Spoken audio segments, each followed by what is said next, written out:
हमने पिछले वीडियो में शक्ति के बारे में देख लिया था। आगे का जो टॉपिक बचता वो है सत्ता और वैधता। देखिए, ये जो सत्ता शब्द है इसको आप देखिएगा, ये जो सत्ता है इसे अथॉरिटी भी कहा जाता है, AUTHOR, अथॉरिटी। अथॉरिटी या सत्ता। बिना जब भी हमारी सरकारें कार्य करती हैं तो उनके पास में कार्य करने का एक अधिकार होता है, हक होता है, और वो जो अधिकार उन्हें कानून के द्वारा प्राप्त होता है और उसी अधिकार के द्वारा वो हम पर शासन करते हैं। उसी प्रकार से कोई प्राधिकारवान व्यक्ति है जिसको अधिकार प्राप्त होते हैं, जैसे कि किसी स्कूल का प्रिंसिपल होता है, वह जो उसके विद्यालय के विद्यार्थी हैं या शिक्षक हैं उन पर अपनी इच्छा के अनुसार कार्य करवाता है, या किसी कार्यालय का जो अधिकारी है वो अपने कर्मचारियों से अपनी इच्छा के अनुसार या जो अपने अधीनस्थ अधिकारी या कर्मचारी हैं उनसे कार्य करवाते हैं। यानी कि एक प्रकार से आप लोग कह सकते हैं कोई भी प्राधिकारवान व्यक्ति जिसको अधिकार प्राप्त है, ऐसे व्यक्ति अपने अधीनस्थ अधिकारियों से कर्मचारियों से अपनी इच्छा के अनुसार कार्य करवा सकते हैं। सत्ता कहा जाता है, सत्ता कानून के द्वारा उन्हें प्राप्त होती है। या ऐसा भी हुआ है कई बार जब क्रांतियां होती हैं, जैसे फ्रांस की क्रांति हो, चाहे इंग्लैंड की क्रांति हो, अमेरिका की क्रांति हो, किसी भी देश की क्रांति हो, और वहां पर कोई एक नायक उभर कर सामने आता है और जनता अपनी जो इच्छा होती है उस व्यक्ति को सौंप देती है। जैसे कि आप लोगों ने देखा था, लेनिन के बारे में आप लोगों ने सुना है, या नेपोलियन बोनापार्ट के बारे में भी आप लोगों ने सुना होगा। ऐसे लोगों को जनता ने अपनी इच्छा है उन्हें सौंप दी, इस प्रकार से आप कह सकते हो। और बाद में उन्होंने अपनी सरकारें भी बनाई हैं, मतलब कि सर्वोच्च व्यक्ति भी अपने देश के बने। तो ये जो एक कानून के द्वारा उन्हें कुछ सत्ता प्राप्त होती है और उस सत्ता का प्रयोग वो अपनी इच्छा के अनुसार करते हैं। इसको थोड़ा सा और देखते हैं। देखिए कि ये जो सत्ता है ये अचानक से नहीं आई है। सत्ता प्राचीन समय से ही अपने समाज में या अपने जहां पर भी लोग निवास करते हैं वहां पर सत्ता किसी न किसी रूप में रही है। अपनी इसको यूं कह सकते हैं कि प्राचीन समय में शक्ति महत्वपूर्ण अवधारणा थी, लेकिन आधुनिक लोकतांत्रिक व्यवस्था में सत्ता की अवधारणा अधिक महत्वपूर्ण है। यानी कि बोलते जिसकी लाठी उसकी भैंस, जिसके पास पावर होता है वही व्यक्ति सत्ता का प्रयोग करता है। यानी शक्ति तो होनी चाहिए, लेकिन शक्ति के साथ साथ में सत्ता का होना भी आवश्यक होता है। इसकी अगर मैं आपको साधारण भाषा में इसकी परिभाषा दूं तो इस प्रकार से समझिएगा कि किसी व्यक्ति, कोई भी व्यक्ति या कोई भी संस्था, या आप यूं कहें कि कोई निगम है, कोई भी नियम, आदेश, है ना, का एक ऐसा गुण है। अपने सत्ता के बारे में बात कर रहे हैं कि सत्ता किसी व्यक्ति, संस्था, नियम या आदेश का ऐसा गुण है जिसके कारण उसे सही मानकर स्वेच्छा से उसके निर्देशों का पालन किया जाता है। कौन है? जनता, जो उनका अपने अधीनस्थ अधिकारी है या अधीनस्थ जनता है, जो भी है अपने सर्वोच्च अधिकारी या सर्वोच्च शासन के आदेश को स्वेच्छा से यानी अपनी इच्छा से उसको मान करे, उसकी इच्छा के अनुसार उसका पालन करते हैं। अपन लोगों ने कल भी बात की थी, जैसे कि अपन कहीं पर बाइक या कार से कहीं जा रहे हैं और रास्ते में ट्रैफिक हवलदार हमें मिलता है, रुकने का इशारा करता है, हम उसके आदेश को मानकर रुक जाते हैं। यदि उसके स्थान पर कोई अनजान व्यक्ति, अननोन व्यक्ति है, वो हमें रुकने का इशारा करता है, हम नहीं रुकते हैं। हम उस नहीं रुकते हैं। क्यों नहीं रुकते हैं? क्योंकि उस व्यक्ति को कानून के द्वारा किसी प्रकार का सत्ता प्राप्त नहीं है, जबकि वो हवलदार खड़ा है, यातायात पुलिस का कर्मचारी है, उसको आदेश है कि किसी भी वाहन को रोकने का उसके पास में शक्ति है कि वो किसी को भी रोक सकता है। सत्ता प्राधिकारवान व्यक्ति है, वो किसी भी वाहन को रोक सकता है। यदि कोई नियमों का उल्लंघन करता है तो उसके खिलाफ वह कार्यवाही भी कर सकता है। तो ये अपनी सत्ता कहेंगे। जबकि कोई मान लीजिए कि कोई इसको आप समझिएगा कि कोई बदमाश व्यक्ति है या कोई गुंडा है, हम उसके आदेशों की पालन कर लेते हैं। कई बार ऐसा भी होता है कि हम किसी गुंडे के या बदमाश की आदेशों की पालना कर लेते हैं। उसके आदेशों की पालना क्यों करते हैं? क्योंकि उसके पास शक्ति होती है हमारी कनपट्टी पर रिवॉल्वर रखकर हमें अपने आदेशों का पालन करवाता है। उसके पास में कानून के द्वारा दी गई शक्ति नहीं है, उसके पास में गलत तरीके की शक्ति है और हम उसकी शक्ति से भयभीत होकर उसके आदेशों की पालना कर लेते हैं। ये सत्ता नहीं है। सत्ता कौन सी है? तो आप इसको इस प्रकार से कह सकते हैं कि जब चौराहे पर है और एक यातायात पुलिस का अधिकारी हमें रुकने का इशारा करता है, हम रुकते हैं, वो सत्ता है। जबकि वो गुंडा बदमाश हमें रुकने का इशारा कर रहा है, हम उसके आदेश का पालन करके रुक जाते हैं, तो वो चाहे वो किसी भी प्रकार की शक्ति हो, उस शक्ति कहेंगे।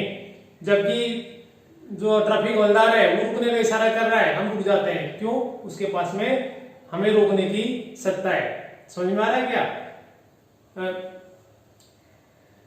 दोबारा सुन लीजिएगा कि सत्ता किसी व्यक्ति या संस्था, नियम या आदेश का ऐसा गुण है जिसके कारण उसे सही मानकर स्वेच्छा से उसके निर्देशों का पालन किया जाए। जो भी व्यक्ति जिसको लगता है कि नहीं ये कानून सही है, हमें इसकी पालना करनी चाहिए, तो हम क्या करते हैं? अपनी इच्छा से उस कानून को मानकर और उसके निर्देशों का पालन कर लेते हैं। जब हम अपनी इच्छा से उसको मान लेते हैं तो इसका मतलब है उसे सत्ता प्राप्त हो गई, हमने उसको वैधता प्रदान कर दी, सही मान लिया, इसका मतलब वो सही है, वो सत्ता हो गई। हमें पता है कि पुलिस अधिकारी हमारे खिलाफ कार्रवाई कर सकता है, तो हम उसकी बात को मानकर वो जैसा कह रहा है उसके निर्देशों का जब अपन पालन कर लेते हैं तो इसका मतलब है कि उस पुलिस अधिकारी के पास में सत्ता प्राप्त है। ठीक है, थोड़ा देखिएगा, अपन लोगों ने शक्ति पढ़ा है ना।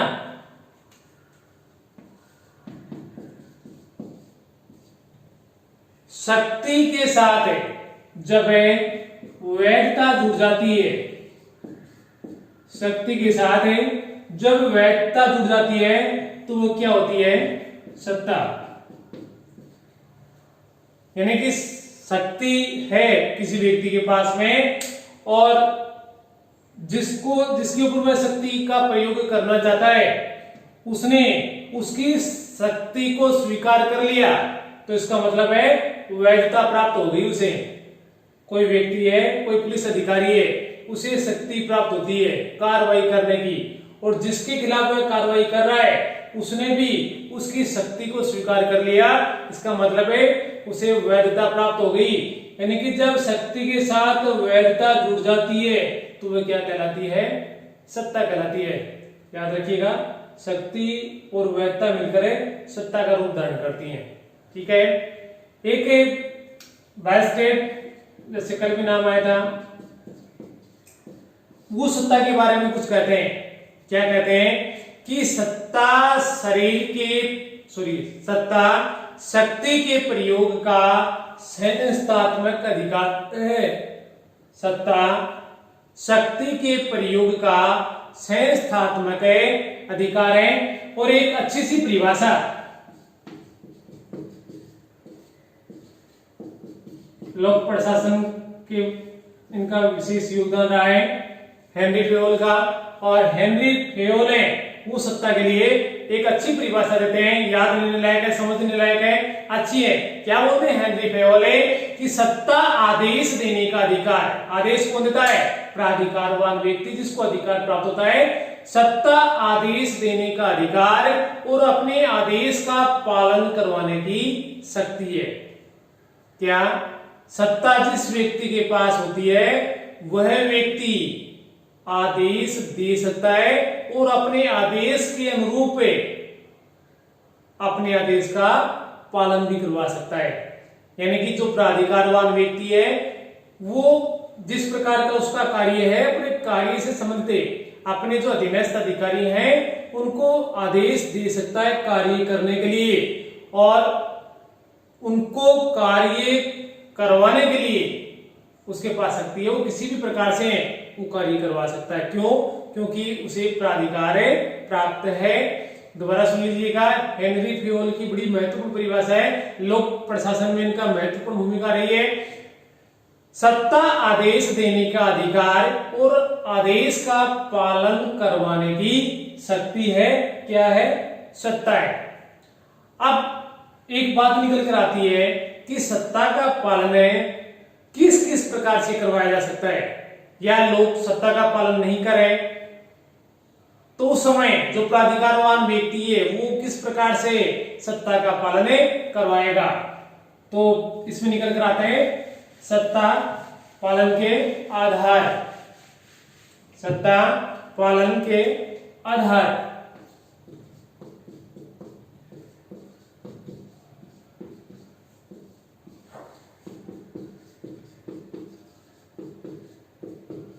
यानी सत्ता का पालन किस प्रकार से किया जा सकता है। सबसे पहले जो महत्वपूर्ण ट्रस्ट है, विश्वास।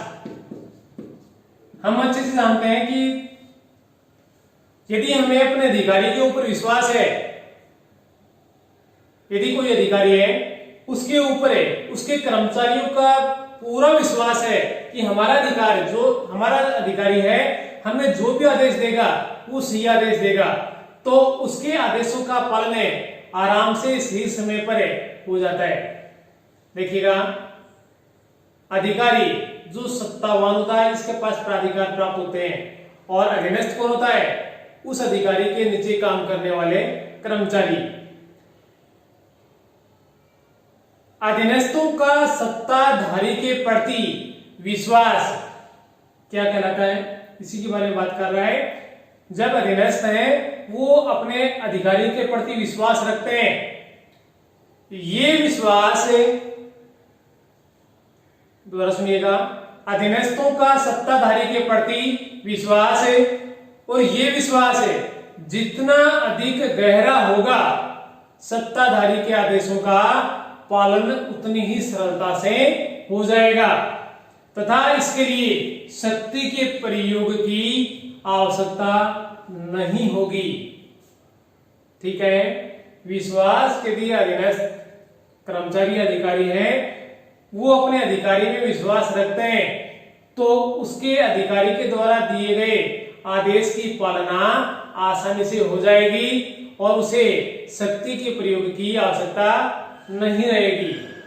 तो पहली बात तो कौन सी, अधीनस्थ जो कर्मचारी हैं उनका अधिकारी में विश्वास होना चाहिए। दूसरी, एक रूपता।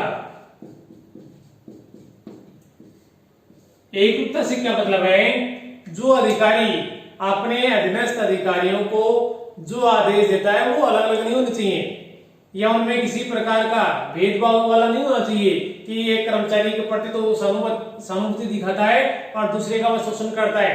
यदि आदेश में एक रूपता नहीं है तो उसका पालन करवाना आसान नहीं होगा।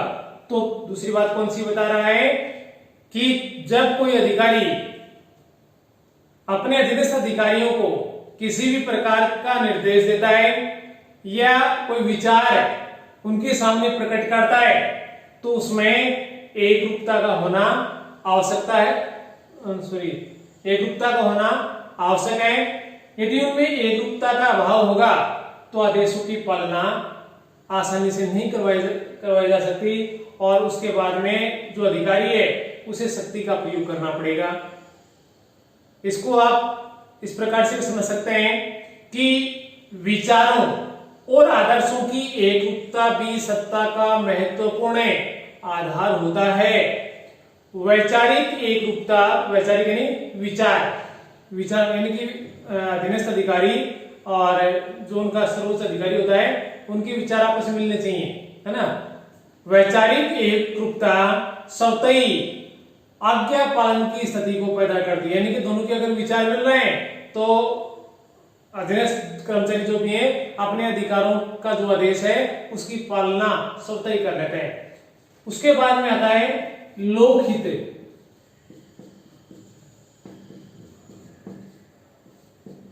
यदि अधिकारी के द्वारा दिया गया कोई आदेश जिसमें कोई लोकहित की भावना छुपी हुई है या लोकहित की भावना निहित है तो ऐसी आदेश की पालना स्वतः ही हो जाती है, उसे शक्ति के प्रयोग की आवश्यकता नहीं पड़ती। देखिएगा, जैसे कि जनता है, राज्य के अधिकांश कानूनों की पालना दंड शक्ति के दबाव में नहीं करते। सरकार कितने सारे कानून बनाती है और जितने भी कानून बनाती है लगभग अधिकांश कानून है जनता पर ही लागू करती है। और जनता उन आदेशों का, उन कानूनों का पालन भी करती है। जनता उन कानूनों का पालन इसलिए नहीं करती है कि यदि हमने कानूनों का पालन नहीं किया तो हमें दंड नहीं मिले, हमें दंड मिलेगा, ऐसा कुछ नहीं है। यानी कि जब राज्य के अधिकांश कानूनों की पालना दंड शक्ति के दबाव में नहीं करते, यानी कि जनता है दंड के भय से भयभीत होकर कानूनों की पालना नहीं करती है, अपितु इसलिए करती है कि वे लोकहित को बढ़ावा देते हैं। जैसे सरकार के द्वारा विभिन्न प्रकार का कर लगाया जाता है जनता पर, और जनता उन करों को जमा भी करवाती है, नहीं है क्या? सरकार टैक्स लगाती है और वो टैक्स जनता है वो जमा भी करवाती है। तो इसके अलावा जैसे कि यातायात के नियम है, सरकार बाईं ओर चलना चाहिए, सीट बेल्ट पहनना चाहिए, हेलमेट लगाना चाहिए, और जो यातायात नियम है उनका पालन करना चाहिए। सरकार के द्वारा इस प्रकार के कानून बनाए जाते हैं और जनता उन्हें सहज स्वीकार कर लेती है और उन कानूनों का पालन करती है। ठीक है। एक और आता है इसमें दबाव।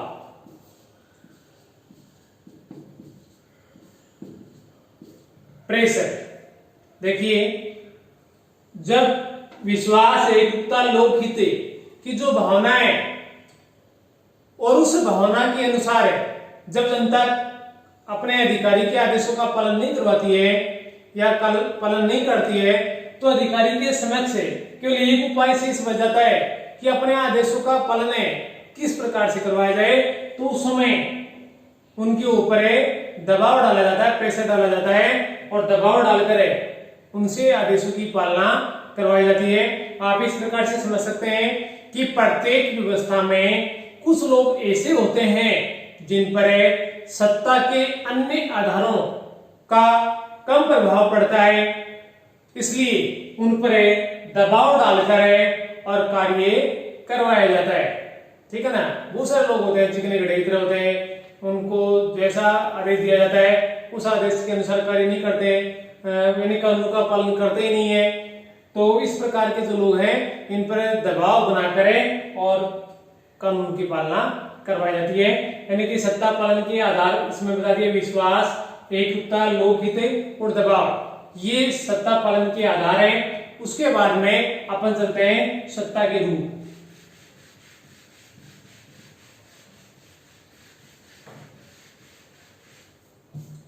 सत्ता के रूप।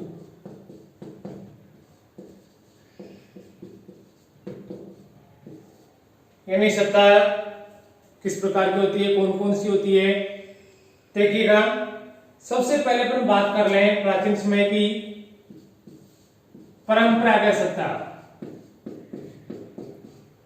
इस सत्ता के बारे में आप सब जानते हैं, आपके घरों में भी होती है इस प्रकार की सत्ता। इस प्रकार की सत्ता आपके घरों में भी देखने को मिल जाती है। आपके घरों में किस प्रकार से देखने को मिलती है, देखिएगा। पहले थोड़ा सा इसके बारे में बता दूं कि ये परंपरागत सत्ता है, ये परंपराओं पर आधारित होती है। ठीक है। इस सत्ता का आधार क्या है? परंपराएं और इतिहास होता है, जो प्राचीन समय से चला आ रहा है। जिस प्रकार का इतिहास उस समय होता था और जो परंपराएं चली आ रही हैं, जैसे कि घर का जो सबसे सीनियर व्यक्ति होगा, वरिष्ठ व्यक्ति होगा, वही घर पर शासन करता है। ऐसा आप लोगों ने भी देखा है, आपके घरों में भी होता होगा, ऐसा होता है ना। इसके अनुसार जो व्यक्ति या वंश परंपरा के अनुसार सत्ता का प्रयोग कर रहा है, सत्ता उसी के पास बनी रहती है। घर में बुजुर्ग जो लोग हैं उनकी सत्ता इसी प्रकार की होती है। घर में दादा दादी कई होते हैं, बदमाश होते हैं, है ना, मजाक कर रहा हूं, है ना।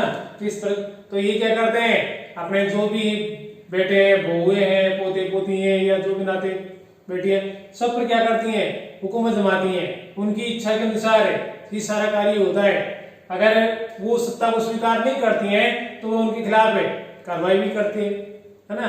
तो ये बुजुर्ग जो लोग सत्ता का पालन कर रहे हैं, वो कौन सी सत्ता हो गई? परंपरा की सत्ता हो गई। इस प्रकार की सत्ता हमारे आसपास काफी देखने को मिल जाती है, काफी प्राचीन भी रहा है, क्योंकि अपने रूढ़िवादी जो विचारधाराएं आज भी समाप्त नहीं हुई है। दूसरी जब बात करें करिश्माई सत्ता,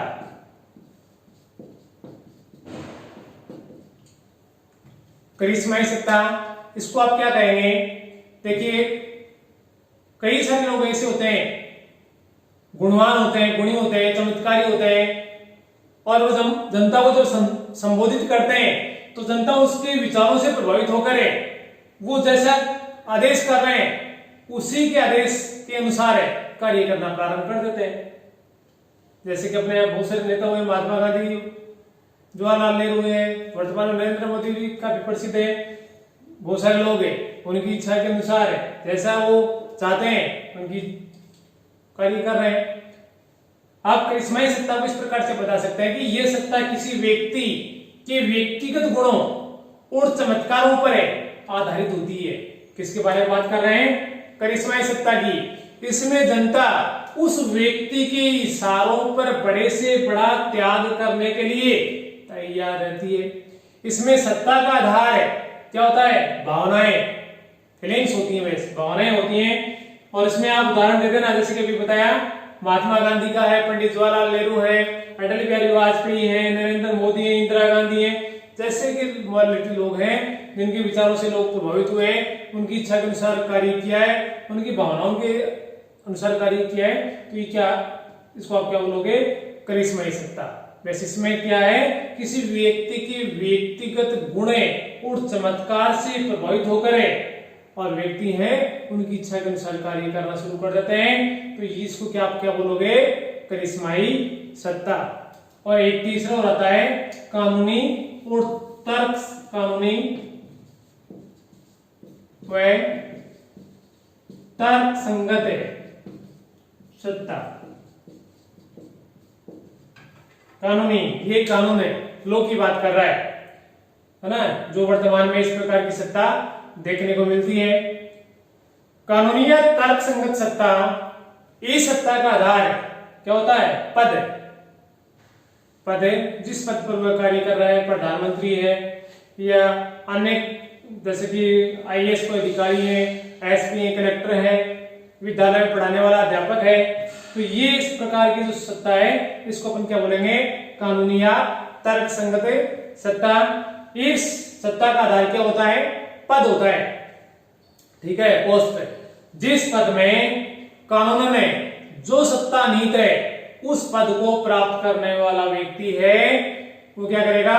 उस सत्ता का प्रयोग करता है। यानी कि जिस व्यक्ति में जो पद दिया गया, यदि किसी व्यक्ति को जो भी पद दिया गया है और उस पद में जिस प्रकार की भी सत्ता निहित है उस पद को प्राप्त करने वाला व्यक्ति है उस सत्ता का प्रयोग करता है। जैसे विद्यालय में शिक्षण कार्य कराने वाला अध्यापक, पुलिस व्यवस्था संभालने वाला जिला पुलिस अधीक्षक, प्रशासन संभालने वाला जिला कलेक्टर है, जिले का कलेक्टर हो गया, राज्य का मुख्यमंत्री कह सकते हो, देश का प्रधानमंत्री, ये सारे क्या है? ये कानूनी या तर्क संगत सत्ता हो गई। ठीक है, तो अपन दो चीजें पढ़ी सत्ता के बारे में। क्या दो चीजें कौन सी पढ़ी? अपन लोगों ने सबसे पहले बास्टेड और हेनरी फ्योल की परिभाषा देखी इसमें सत्ता की, है ना। उसके बाद में अपने सत्ता पालन के 4 आधार देखे, जिनमें विश्वास है, एकरूपता है या लोकहित है, दबाव है। ये 4 सत्ता पालन के आधार देखे। और सत्ता के 3 रूप है। 3 रूप कौन से? परंपरागत सत्ता, जो कि प्राचीन समय से चली आ रही देखने को मिलती है ना, तो जो कि परंपराएं और वंश के आधार पर है या इतिहास से जुड़ी हुई होती हैं। परंपरागत सत्ता, करिश्माई सत्ता, किसी व्यक्ति गुणों और चमत्कारों से प्रभावित होकर लोग व्यक्ति उनकी इशारों पर कार्य करना शुरू कर देते हैं, करिश्माई सत्ता हो गई। कानूनी या तर्क संगत है सत्ता, जिसमें आधार क्या होता है? सत्ता का आधार पद होता है। हर व्यक्ति को जो पद प्राप्त होता है उस पद को जो भी उसमें शक्ति निहित है या सत्ता निहित है उस पद में, वह व्यक्ति उस सत्ता का प्रयोग करता है। तो ये 3-4 चीजें आ गई, तो ये आसान सी हैं, आप देखिएगा। अब एक चीज आती है इसमें, वैधता। आसान भी है और महत्वपूर्ण भी है। वैधता, देखिएगा, लेजिटिमेसी एक नाम आता है,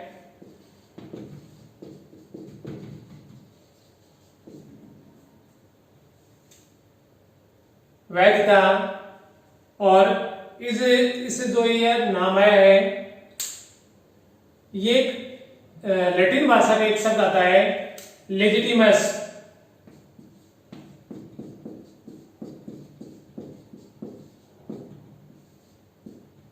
लेजिटिमस एक लैटिन भाषा का शब्द है, लैटिन भाषा का शब्द है, और इस लेजिटिमेसी शब्द है जो अंग्रेजी भाषा का शब्द है, ये बना है, जिसका अर्थ होता है वैधता।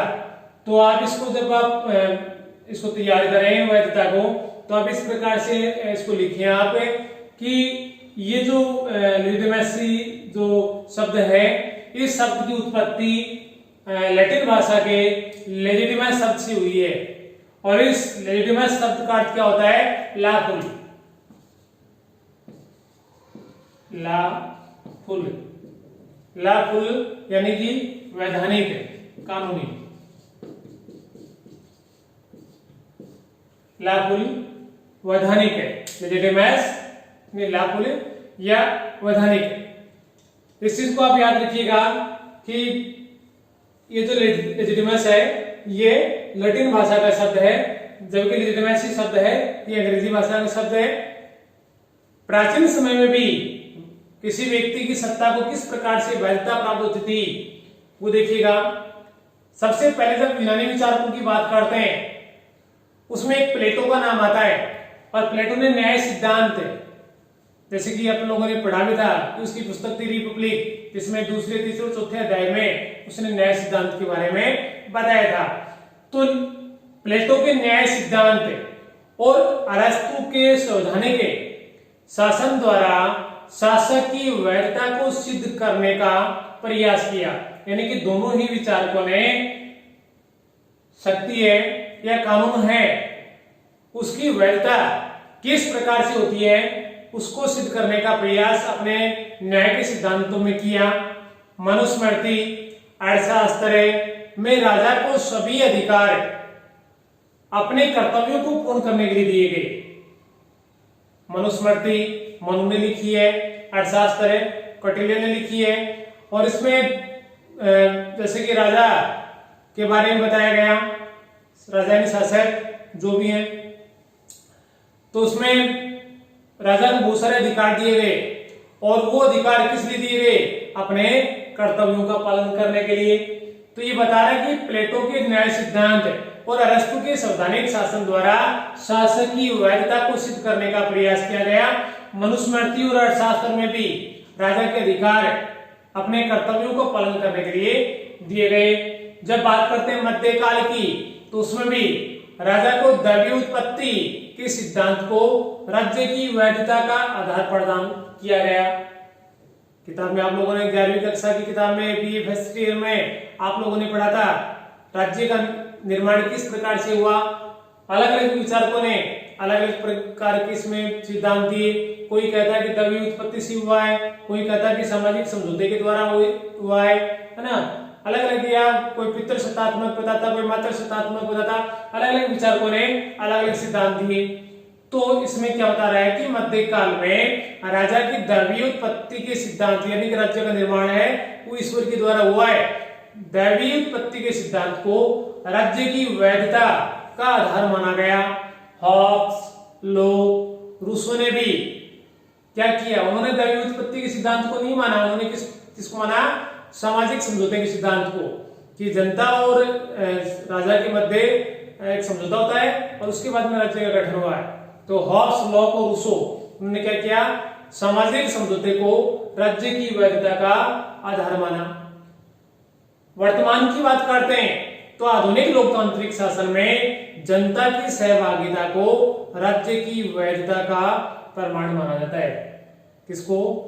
जब सरकार के कार्यों में जनता सहभागिता निभाती है तो उसके मतलब है कि सरकार जो भी कार्य कर रही है जनता उन कार्यों को स्वीकार कर रही है। स्वीकार क्यों कर रही है? जब जनता खुद ही सरकार के कार्यों में सहयोग कर रही है, इसका मतलब है जनता ने सरकार के कार्यों को स्वीकार कर लिया है।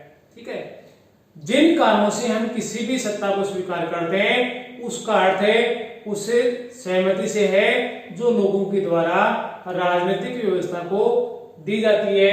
यदि किसी राजनीतिक व्यवस्था को लोगों की ऐसी स्वीकृति प्राप्त नहीं होती तब वह व्यवस्था अधिक समय तक अस्तित्व में नहीं रह सकती। किसके बारे में बात कर रहा है? ये ऐसे कह रहा है कि मान लीजिए कि कोई शासन व्यवस्था है, किसी देश में शासन व्यवस्था चल रही है और उस शासन व्यवस्था में वहां की जनता उस व्यवस्था को स्वीकार नहीं करती है, तो इसका मतलब है कि वो शासन व्यवस्था अधिक समय तक नहीं टिक पाएगी और हो सकता है कि कुछ समय पश्चात वहां पर क्रांति हो जाए। बहुत सारे देशों में भी हुआ है। फ्रांस में आप लोग देखते हैं कि जब वहां, या रूस की देख लीजिए कि वहां पर लोग रोटी के लिए भी आंदोलन करते हैं, सरकार के खिलाफ विद्रोह करते हैं, सरकार उन पर ध्यान नहीं दे रही थी, जिनका परिणाम क्या होता है ये भारत में देख लीजिए। 1857 की क्रांति हुई या 1920, 1930, 1942 के जो राष्ट्रीय आंदोलन हुए उनमें आप देख लीजिए ये क्यों किए गए? सरकार के खिलाफ तो किए गए। सरकार जब उनकी इच्छा के अनुसार कार्य नहीं कर पाती है तो जनता को मजबूर होकर इस प्रकार की क्रांति आंदोलन करने पड़ते हैं। इसलिए कह रहा है कि जिस शासन व्यवस्था में लोगों की सहभागिता नहीं होती है या लोगों की स्वीकृति प्राप्त नहीं होती है तो ऐसी शासन व्यवस्था अधिक समय तक चलना संभव नहीं है। मतदान, जनमत, संचार के साधन है, राष्ट्रवाद आदि वे साधन हैं जिनके माध्यम से वैधता को प्राप्त किया जाता है। यानी कि सरकार है इन साधनों के द्वारा और जनता को जागरूक करके अधिक से अधिक सरकार के कार्यों में सहभागी बनाने का प्रयास किया है। इसी के परिप्रेक्ष्य में एक राजनीतिक विचारक टी.एच. ग्रीन ने भी कहा है, क्या बताया टी.एच. ग्रीन ने? उन्होंने वैधता को स्पष्ट किया और कहा कि इच्छा नैतिक बल राज्य का आधार होता है। यानी कि राज्य का आधार बल नहीं है, क्या है? इच्छा। किसकी इच्छा? जनता की इच्छा। यानी कि जनता की इच्छा शासन के अनुरूप है तो वह शासन अस्तित्व में बना रह सकता है। इस प्रकार से अपन ने शक्ति, सत्ता और वैधता के बारे में देखा। तीनों के बारे में एक छोटी सी चीज निकल कर आती है, वो कौन सी? देखिएगा, दो लाइन में आपको बताऊं कि जब शासक की शक्ति सत्ता का रूप ले लेती है, जब शासक की शक्ति सत्ता का रूप ले लेती है तो वह उसका अधिकार बन जाती है। किसका? शासक का। और चूंकि सत्ता में वैधता जुड़ी होती है, यानी कि जनता ने भी इसको मान लिया है, इसलिए नागरिकों के लिए आज्ञा पालन उनका कर्तव्य बन जाता है। यानी कि जब जनता सरकार के द्वारा बनाए गए कानूनों को मान लेती है तो इसका मतलब है सरकार के द्वारा बनाए गए कानून जनता को स्वीकृत है, जनता ने स्वीकृति प्रदान की, मान ली। अब जनता का क्या कर्तव्य है? उन कानूनों का पालन करें। इस प्रकार से शक्ति, सत्ता और वैधता आपकी परीक्षा में चाहे विद्यालय स्तर की हो चाहे महाविद्यालय स्तर की हो, ये टॉपिक कंप्लीट होता है। इसमें किसी भी प्रकार की अगर आपको समस्या आ रही हो तो कमेंट बॉक्स में जाकर अपने सुझाव है अवश्य दें। धन्यवाद।